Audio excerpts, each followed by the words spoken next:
സുന്നിവാദം സത്യവിരുദ്ധമാണ്. ഇനി ഞങ്ങളെ വാദം തെളിയിച്ചു കേട്ടോളൂ. അല്ലാഹു അല്ലാത്തവരോട് ചെയ്യൽ ശിർക്കാണെന്ന് പറഞ്ഞ് ഖുർആൻ പഠിപ്പിച്ച ദുആഇന്റെ നിർവചനം എന്താണെന്ന വിഷയത്തിൽ മുജാഹിദ് പ്രസ്ഥാനത്ത് അബദ്ധം സംഭവിച്ചു. എന്തുകൊണ്ട്?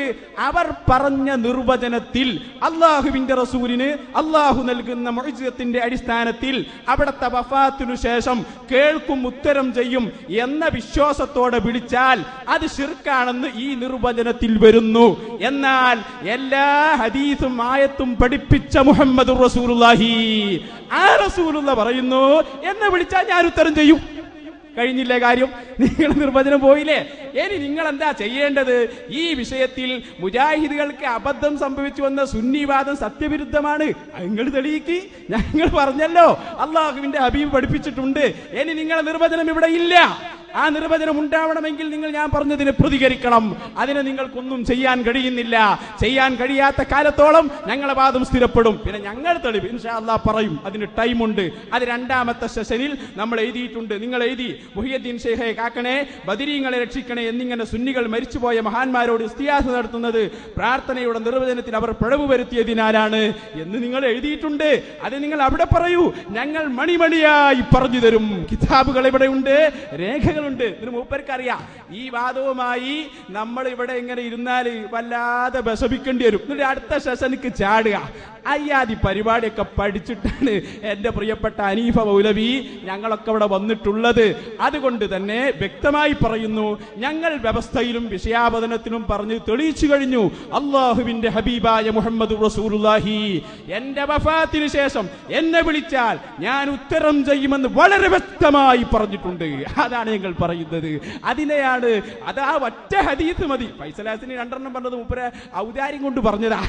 ഒറ്റ ഹദീസ് മതി നിങ്ങളെ നിർവചനം പൊടിയാൻ. കാരണം നിർവചനത്തിൽ നിന്ന് വരുന്നു അല്ലാഹുവിന്റെ റസൂലിനെ വഫാത്തിന് ശേഷം വിളിച്ചാൽ അത് തെറ്റാണ്, ശിർക്കാണ് എന്ന് വരുന്നു. എന്നാൽ എന്നെ വിളിച്ചാൽ ഞാൻ ഉത്തരം ചെയ്യുമെന്ന് മുഹമ്മദ് റസൂലുള്ളാഹി. കഴിഞ്ഞില്ലേ? നിർവചനം പൊളിഞ്ഞില്ലേ? പിന്നെ ഞങ്ങൾതല്ലേ? അത് ഞങ്ങൾ പറയാം. തീർച്ചയായും പറയാം. ഒഴിഞ്ഞു മാറില്ല. നിങ്ങൾ അവിടെ ചോദിച്ചോ പറയാം. വിഷയത്തിൽ നിന്ന് നിങ്ങളെ മാറ്റിയിട്ട് രക്ഷപ്പെടാനുള്ള അടവുണ്ടല്ലോ. തൽക്കാലം നടക്കുകയില്ല മൗലവിമാരെ. ആരെ സഹായത്തിന് വിളിച്ചാലും അത് നടക്കൂല. അത് ജിന്നായാലും കുഴപ്പമില്ല, മലക്കായാലും കുഴപ്പമില്ല, എവിടെയായാലും കുഴപ്പമില്ല. ഞങ്ങൾ വ്യക്തമായി അത് പറഞ്ഞിട്ടുണ്ട്. റാജിയൊക്കെ നമുക്ക് വായിക്കാം. ഞങ്ങളെ വാദം പഠിക്കാനല്ലേ നിങ്ങൾ വായിക്കുന്നത്. അതിന് സെഷൻ വരുന്നുണ്ട്. നിങ്ങൾ അവിടെ റാജി വായിക്ക്, മറുപടി അങ്ങ് പറയും. അവിടെ ഇബ്നു കസീർ വായിക്ക്, മറുപടി അങ്ങ് പറയും. ഇപ്പൊ നിങ്ങളെ വാദമാണ് പൊളിച്ചത്.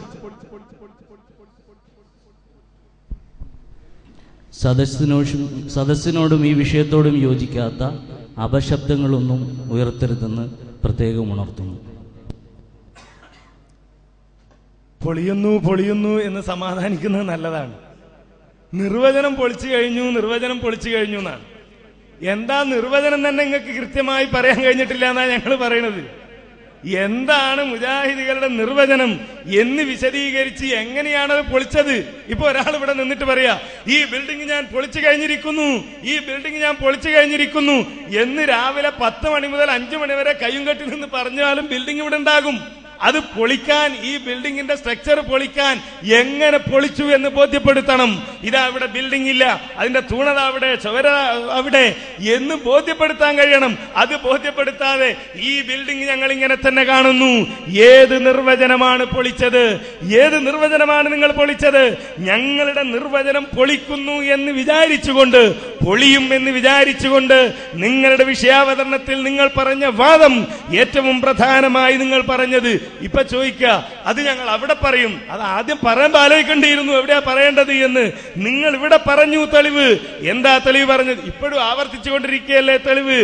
ആ തെളിവിന് അടിസ്ഥാനമായി നിങ്ങൾ ഉന്നയിച്ച വാദം എന്താണ്? കൊടുത്ത കഴിവിൽ നിന്ന് സഹായിക്കും. അല്ലാഹു സുബ്ഹാനഹു വ തആല കൊടുത്ത കഴിവിൽ നിന്ന് സഹായിക്കുമെന്നാണ് ഞങ്ങൾ പറയുന്നു. മക്കയിലുള്ള ആളുകളും വിചാരിച്ചിരുന്നത്, വിശ്വസിച്ചിരുന്നത് അതേ കാര്യം തന്നെയാണ്. അതുകൊണ്ടാണല്ലോ അവരുടെ സമ്പ്രദായത്തെ പറ്റി അല്ലാഹു പറഞ്ഞത്, വൈദാ മസ്സൽ ഇൻസാന ദുർറുൻ ദആ റബ്ബഹു മുനീബൻ ഇലൈഹി സുമ്മ ഇദാ ഖവ്വലഹു നിഅമതൻ മിൻഹു നസിയ മാ കാന യദഉ ഇലൈഹി മിൻ ഖബ്ൽ വജഅല ലില്ലാഹി അൻദാദൻ ലിയുദില്ല അൻ സബീലിഹി ഖുൽ തമത്തഅ ബികുഫ്രിക ഖലീല ഇന്നക മിൻ അസ്ഹാബിൻ നാർ എന്ന് അല്ലാഹു സുബ്ഹാനഹു വ തആല പറഞ്ഞു. ഇമാം ഖുർത്തുബി വിശദീകരിച്ചുകൊണ്ട് പറഞ്ഞു, ഐ റാജിഅൻ ഇലൈഹി മുഖ്ബിതൻ മുതിയൻ ലഹു മുസ്തഗീസൻ ബിഹി ഫീ ഇസാലത്തി തിൽക ശിദ്ദ. അല്ലാഹു വേണ്ടെന്നല്ല, അല്ലാഹു ഇല്ലെന്നല്ല, അല്ലാഹു ഒരു കഴിവും ഇല്ലാത്തവനാണെന്നല്ല, മറിച്ച് ഈ സന്ദർഭത്തിൽ അവർ അല്ലാഹുവിലേക്ക് തിരിയുകയാണ്. മുഖ്ബിതൻ മുതിയൻ ലഹു, അല്ലാഹുവിന് കീഴൊതുങ്ങി അല്ലാഹുവിനെ അനുസരിച്ചുകൊണ്ട് അവർ അല്ലാഹുവിലേക്ക് തിരിയുന്നു. തീർന്നില്ല, മുസ്തഗീസൻ ബിഹി, അല്ലാഹുവിനോട് ഇസ്തിഗാസ നടത്തിക്കൊണ്ട്. സ്വയം കഴിവുണ്ട് എന്ന് മക്കക്കാർ വിചാരിച്ചിരുന്നോ? അല്ലാഹ് വേണ്ടെന്ന് വിചാരിച്ചിരുന്നോ? ഞങ്ങളുടെ നിർവചനം പൊളിഞ്ഞു. ഞങ്ങൾ ദുആ ചെയ്യുന്നത്, ഞങ്ങൾ പ്രാർത്ഥിക്കുന്നത്, ഞങ്ങൾ സഹായം തേടുന്നത് സ്വയം കഴിവ് വിശ്വാസം കൊണ്ടാണ്, സ്വയം കഴിവില്ല എന്ന വിശ്വാസത്തോടെയാണ് എന്ന നിലയിൽ നിങ്ങൾ നിങ്ങളുടെ വിഷയാവതരണത്തിൽ വിശദീകരിച്ചത് കൊണ്ടാണ് ചോദിക്കുന്നത്. ഇനി ഇമാം ഇബ്നു കസീർ, ഇമാം ത്വബരി ഈ ആയത്ത് വിശദീകരിച്ച് പറയുന്നു, ദഅ റബ്ബഹു, അല്ലാഹുവിനോട് മക്കക്കാർ ദുആ ചെയ്യുകയാണ്. അല്ലാഹുവിനോട് മക്കക്കാർ ദുആ ചെയ്യുന്നു. ആര്? നബി സല്ലല്ലാഹു അലൈഹി വസല്ലമ, അബൂബക്കർ സിദ്ദീഖ് റളിയല്ലാഹു അൻഹു തുടങ്ങിയവരല്ല, അവരെ എതിർക്കുന്നവർ. യഖൂലു ഇസ്തഗാസ ബിറബ്ബിഹി, തങ്ങളുടെ രക്ഷിതാവിനോട്, അവരുടെ രക്ഷിതാവിനോട് അവർ ഇസ്തിഗാസ നടത്തുകയാണ്. അല്ലദീ ഖലഖഹു, അവരെ സൃഷ്ടിച്ച രക്ഷിതാവിനോട് അവർ ഇസ്തിഗാസ നടത്തുന്നു എന്നാണ് പറഞ്ഞത്. ചോദ്യം പ്രസക്തമാണ്. പ്രസക്തമല്ലെന്ന് പറയാനേ നിങ്ങൾക്ക് കഴിയൂ. ഞാൻ പറഞ്ഞല്ലോ, മറുപടി പറയണം, ബന്ധം ബോധ്യപ്പെടുത്തുമെന്ന്. മറുപടി പറയൂ നിങ്ങൾ, ബന്ധം ബോധ്യപ്പെടുത്തേണ്ടി വരില്ല. അതുകൊണ്ടാ പറഞ്ഞത് മറുപടി പറയണമെന്ന്. ജനങ്ങൾക്കത് ബോധ്യപ്പെട്ടില്ലെങ്കിൽ ഞങ്ങളത് വിശദീകരിക്കുകയും ചെയ്യും. നിസ്കാരത്തെ പറ്റി പറഞ്ഞില്ലേ, ചോദിച്ചിരുന്നു, മറുപടി പറയാൻ കഴിഞ്ഞോ നിങ്ങൾക്ക്? എന്തിനാണ് ഏഷാദസ്സനി പലയിടത്തുമായി അതിനുശേഷവും നമ്മൾ മുട്ടിയല്ലോ.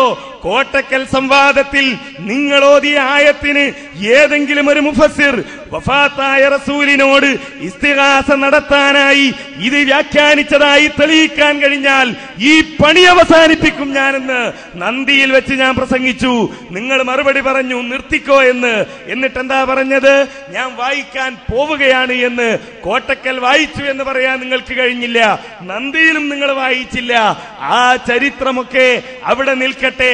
അതൊക്കെ നിങ്ങളുടെ വാക്കുകൊണ്ടുള്ള കസർത്ത് കളിയാണ്. ജനങ്ങൾക്കതല്ല ആവശ്യം. ഒരു പക്ഷേ നിങ്ങളുടെ മുമ്പിലിരിക്കുന്ന ഈ വളരെ കുറച്ചാളുകൾ അവർക്ക് നിങ്ങളുടെ ഇത്തരം പരിഹാസങ്ങളൊക്കെ രസിക്കുന്നുണ്ടാകാം. പക്ഷേ പുറത്ത് സത്യം മനസ്സിലാക്കണമെന്ന് ആഗ്രഹിച്ചുകൊണ്ട് ആയിരക്കണക്കിന് ആളുകൾ ചാനലുകളിലൂടെ ഇത് കണ്ടുകൊണ്ടിരിക്കുന്നു എന്ന ബോധത്തോടുകൂടി സംസാരിക്കുക. പണ്ഡിതന്മാരാണ് എന്ന ബോധത്തോടുകൂടി, ആ ഒരു നിലവാരത്തോടുകൂടി സംസാരിക്കുക. അവർക്ക് ജനങ്ങൾക്ക് വേണ്ടത് പ്രമാണങ്ങളാണ്. ഈ ആളുകൾക്ക് പരിഹാസം രുചിക്കും, പരിഹാസം രസിക്കും എന്ന് കരുതി പുറത്തു നിന്ന് കേൾക്കുന്നവരെ നിങ്ങൾ മറന്നു പോകരുത് എന്ന് ഞാൻ ഓർമ്മിപ്പിക്കുന്നു. അതുകൊണ്ട് മക്കയിലുള്ള ആളുകൾ സ്വയം കഴിവ് വിശ്വസിച്ചുകൊണ്ടാണ് അല്ലാഹു അല്ലാത്തവരോട് തേടിയത് എന്ന് വിശുദ്ധ ഖുർആൻ കൊണ്ട് തെളിയിക്കാൻ കഴിയുമെങ്കിൽ അത് തെളിയിക്കുക. പുറത്തുള്ള ജനങ്ങൾ കാണുന്ന മൂപ്പർക്ക് പേടി തോന്നുന്നുണ്ട്. അതിന്റെ ബേജാറാണ് ഇപ്പൊ പറയുന്നത്. പുറത്തെ ആളുകൾ കാണുന്നുണ്ട്. ഞങ്ങൾ അതാണ് വ്യക്തമായി പറയുന്നത്. ഈ സമൂഹം പഠിക്കട്ടെ, അല്ലാഹു അല്ലാത്തവരോട് ദുആ ചെയ്യാൻ പാടില്ല. അതിലിവിടെ ആർക്കും തർക്കമില്ല. പക്ഷേ തർക്കം എവിടെയാണ്? ആ ദുആ എന്താണ് എന്നതാണ് തർക്കം. അത് നിങ്ങൾ മനസ്സിലാക്കാതെ പോയി. നിങ്ങൾ വിചാരിച്ച എന്താണ്? മനുഷ്യ കഴിവിന്റെ അപ്പുറത്തുള്ള കാര്യങ്ങൾ ചോദിക്കുന്നതൊക്കെയും ഈ നിർവചനത്തിൽ പെടുത്തിയിട്ട് മനുഷ്യ കഴിവിന്റെ അപ്പുറത്തുള്ള കാര്യങ്ങൾ ചോദിക്കുന്നത്